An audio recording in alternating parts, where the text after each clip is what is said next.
of the story. They used to call them scrub horses, third-rate wagon pullers.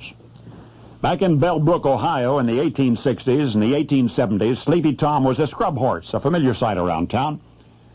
Folks said that in earlier years, Sleepy Tom had been considered harness racing material, that he had come from good pacing stock, but he had been trained too hard, had fallen ill, and ever since that illness, he had become common scrub, the voiceless victim of one careless owner after another. Like the painter fellow named Millard, who once drove Sleepy Tom 17 miles in 70 minutes. The man would have driven farther, too, had he not been arrested for speeding by a Spring Valley peace officer. It was Millard who finally sold old Tom to Steve Phillips for a cheap watch and a quart of shotgun whiskey. And what did Steve want to do with Sleepy Tom? Well, that is the rest of the story. Steve Phillips saw something in that old scrub horse which had apparently eluded everybody else. Steve wanted to race him. To race him! Townsfolk guffawed at that one race, that old glue pot. Why, Steve was lucky the horse was still standing. What was he anyhow, a dozen years old now? Indeed he was, a dozen years old. But he's got pacer in him, Steve insisted. Pacer breeding and a ton of heart. What more did he need? So, Steve Phillips began harness training Sleepy Tom, training him the right way with fastidious physical care and all of the love the old horse had missed all those years. The town boys would watch the workouts, amazed that Steve was actually taking it all seriously. They noticed Steve would talk a lot to Sleepy Tom, and sure enough, it seemed the horse understood. And before anybody knew it, Sleepy Tom was deemed ready for his first race. Plenty of tough competition that day in Jackson, Michigan.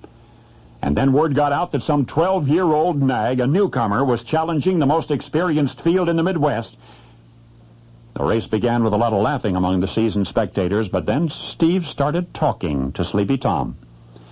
From the high-wheeled sulky came Steve's voice in soothing tones, and the words, "Go on, Tom. You can win, Tom." They were in the last quarter stretch when Sleepy Tom took off like a flash of summer lightning, leaving the whole field in the dust.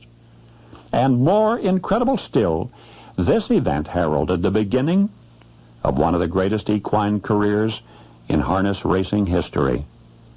With his owner's gentle urging, Sleepy Tom continued to vanquish the best pacers of his day, would become known as the kingpin of the original Big Four, would shatter the world's harness racing record by a full second, would be called even today, more than a century later, the Prince of the Pacers.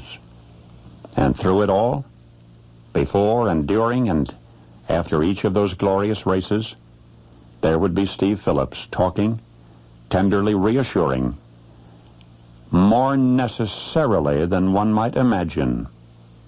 For you see, Steve was more than a trainer who had seen potential for greatness where no one else had. Steve Phillips was Sleepy Tom's eyes. You remember that sickness that Tom had as a 3-year-old?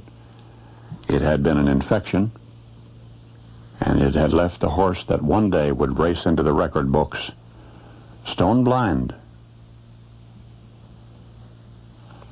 Now you know the rest of the story.